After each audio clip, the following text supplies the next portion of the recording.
And I believe, let's see here, compare that to last year, which was 82. So yeah, they had about 17 more fights this year than they did last year. So yeah, we're upping their game again this year. So that's great to be able to see as well. Yeah, absolutely. And I think, I'll be the first to admit that my pulse on that scene is not very good. And I think that is sometimes lost on a lot of American audiences just because you have to search a little bit harder for it. But the Japanese women's MMA scene has always been so critical in the foundation of even getting the sport started, right? Like, I think you could probably, and I wouldn't be able to participate in it because I'm not that well versed, but I know enough to know that back in the day, the Japanese scene really was the first scene, before, on the panel, I don't know if you were to listen to the entire thing, but one of the biggest things I learned from Anaísa, who is one of the Brazilian commentators who commentates the UFC fights and translates them for Brazilian audiences. I did not know that all the way as recent as 1950s, women were not legally allowed to compete in combat sports. I forget the exact phrasing of it, but it was like essentially a sport that was contrary to the manner of a woman, is maybe how it was phrased. So you had a sport that was illegal in Brazil, which is of course the beginning of MMA, Vale Tudo, right? But then you had Japan that for whatever reasons culturally really embraced the idea of the female mixed martial artist. So I think the combination of the growth of MMA as a sport in Brazil and over in Japan, you've got the women, really taking hold over there and creating those generational superstars like Megumi Fuji and Seo Yam and all of these great women that have not necessarily become superstars in the United States, but certainly superstars in their own right and definitely pioneers in the sport. Yeah, and shout out to my friend Melissa Smith. He has a really good book on the history of fighting called A History of Women's Boxing. You guys got check it out on Amazon. I actually have a copy. I'm actually mentioned in the acknowledgments, which was really cool. So if you guys ever want to find out a little bit about like some of the first boxing matches in the 1800s, or how early in the early century, women took up judo and boxing as a way of defending themselves. It's a really interesting book. I highly recommend you go and read it. It's A History of Women's Boxing. Melissa, Malissa Smith, is the author's name. She's a good friend of mine. Please check out her book as well if you want to get into a little bit more of the history before mixed martial arts with mixed martial arts, and women's fighting was there as well. And it goes a little bit into wrestling too. That sounds like a fascinating book. Yeah, honestly. And to go back to Japan real quick. One interesting side note in Japan is that Deep is doing a minimum weight tournament.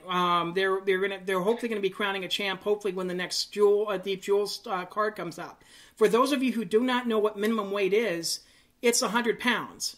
These are girls that are at weighing. I think actually they're officially at 98 pounds officially. Wow. So they're crowning a new champion at that weight. There was a time in the past, I would say about maybe 5 or 6 years ago, where Japan was trying to keep that going. They were trying to get right around 198, and then they abandoned it for a while. But now they're coming back again. So I'm interested to see how that kind of develops as the atomweight division kind of develops as well. So kind of interesting there as well. I want to talk to Brazil. Let's talk a little bit about Brazil before we get into the weight classes. Brazil, obviously number two nation behind the United States in terms of pro fights.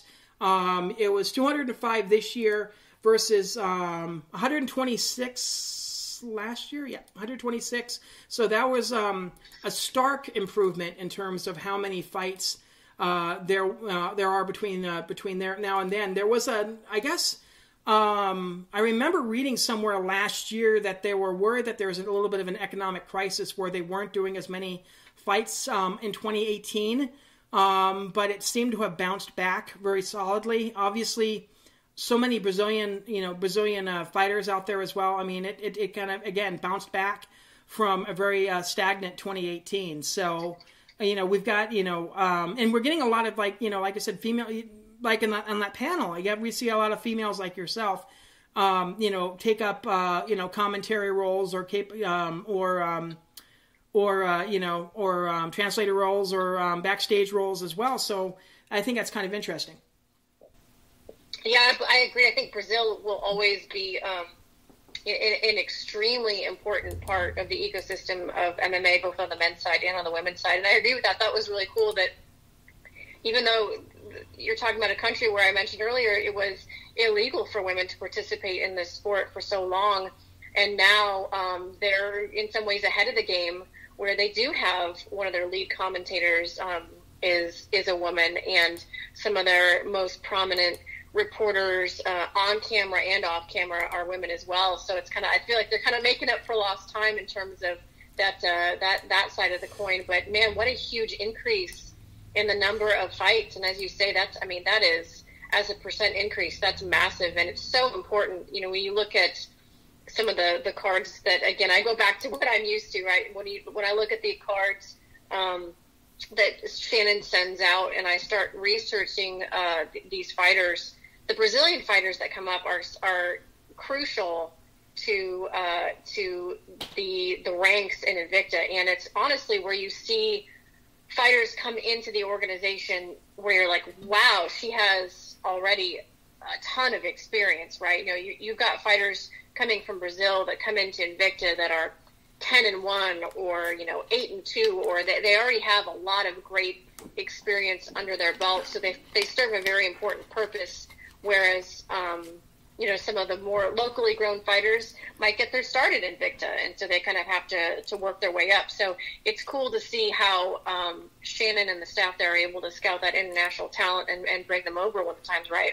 Yeah, I try my best too whenever I'm looking at stats to kind of make notes about people that are on huge winning streaks that are maybe international that maybe Shannon might not know about. And I always once in a while will either tweet her, or if I write something down and talk to her, I physically just say, look up this person. You might be interested to note that that they're on a huge winning streak, or that they're that they're a possibility to possibly be a part of Invicta. So I always try to keep my eye on that. I mean, that's one of the reasons why I do keep records on the website, is to kind of get me into to know what's going on in terms of who's debuting or who's really on a huge winning streak. So it helps me keep updated in my mind who to look out for. So it's great to be able to see that as well.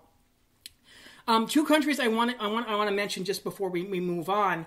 One being Poland, which we've seen a huge increase in there as well.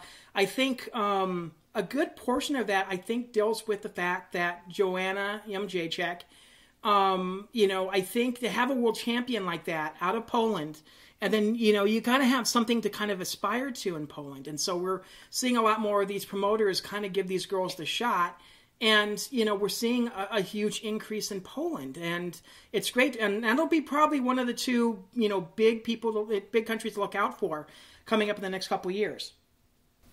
You have to have a flag bearer, right? And she is the perfect flag bearer, along with the people that kind of come along in the winds, the Karolina Kowalkiewicz's of the world. I miss Agnieszka Niedźwiedź as well. I mean, she's another great Polish fighter. I know there are others I'm sure I'm missing, but like you say, to have that figurehead, and then it's not just, I think, the inspiration, although it's a huge part of it, to have girls who are in martial arts having something to look at, to aspire to, but it's the money, right? It's the Invicta, it's the promoters looking at a fighter like Joanna Jędrzejczyk, seeing that she does bring in the business, she brings in the dollars, and there might be other young women like her right here in Poland that we could find and we could turn into superstars as well. So as much as it is inspirational and nice to have someone to look up to, you got to have that money, and it's cool that she has proven out the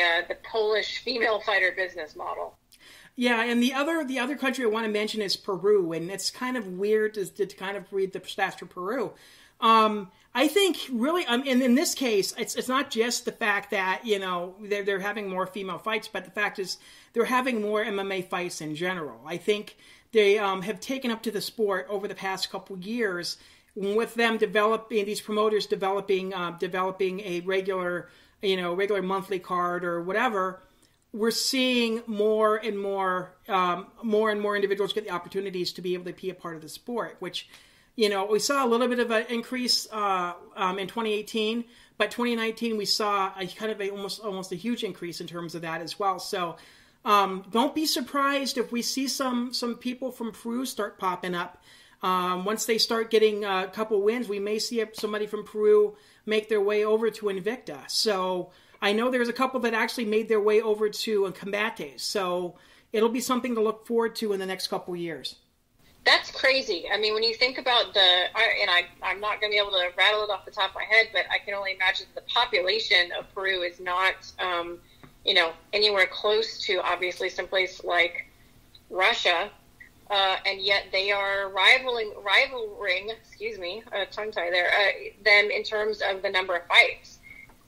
If you would have asked me if there was any Peruvian women's MMA scene, I'll be honest with you, I think I would have just flatly said I don't think so, because I wasn't aware of it, which is just kind of goes back to why it's so fun to have this conversation and important to have this conversation, because the numbers don't lie. And I'm looking down this list that you sent, and there are other countries that are really surprising to me as well. And also, what always surprises me, and I understand why it is this way, but Thailand, you think of it as such an important mecca in terms of a training center for so many fighters, go through Tiger Muay Thai and some of the other big camps out there. But to only have, 3 women's MMA events or MMA fights, that's pretty crazy. And you understand why that is, of course, because they're all going to the Thai boxing. But it's kind of funny to think about what an important role it does play. And yet no one, I shouldn't say no one, but very few women are truly turning the corner in terms of becoming MMA fighters, purely. Well, I can probably explain that in kind of 2 ways. One, in the fact that it took so long for Thailand to even have MMA fights, because they were so threatened by the fact that MMA could take over the national scene. And second, a lot of the Thai gyms are seeing better opportunities up in Japan. Quite a few of those Thai fighters are actually making their way over to Deep, or they're making their way over to Pancrase, or they're making their way up to Ryzen. So we're seeing a lot of the Thai MMA fighters actually, make better money up in Japan. So although we don't see very many fights in Thailand, we're seeing a lot of them, make that transition up to there as well. I do want to mention one other thing too, is the fact that congratulations Iran, who actually had their first female fights this year. I mean, that's probably the most unusual, one of the more unusual countries that actually, held their first female fights, which has been, it's crazy to think that a country like Iran would have mixed martial arts, let alone a couple female bouts. It's kind of crazy. That's pretty cool. That's very, very cool. And honestly, I immediately, as soon as we're all done on this call, I'm going to Google who those ladies were, because that's pretty awesome that they were able to be the first women to fight in that country. Yeah, and they were at welterweight, which we'll get into in a bit. So let's talk a little bit about the division breakdowns. I mentioned earlier minimum weight. They were doing a tournament over at Deep, so that's why we had 6 bouts at minimum. There's been speculation of how atomweight is doing. Although we've had less atomweight bouts in 2019 than we had in 2018. There are some, other statistics that are saying that it's going to be a little bit better. There were, out of those 66 bouts, 27 fighters made their debut as a pro. And we'll go into that when we go over to the amateurs, because the amateurs, is kind of where things are going to get a little bit interesting in terms of where the atomweight division is. I know atomweight division is where you fought as well. So I know a lot of people want the UFC to have an atomweight division be made. I think it's going to be a little bit of time before we get that developed a little bit, and I kind of like the fact that Invicta does have their own, their own division, and that's their kind of one of their signature divisions as well. So, but I'm interested to see where everything kind of goes. Jin had announced that she's going up to strawweight to try to get to the UFC. So we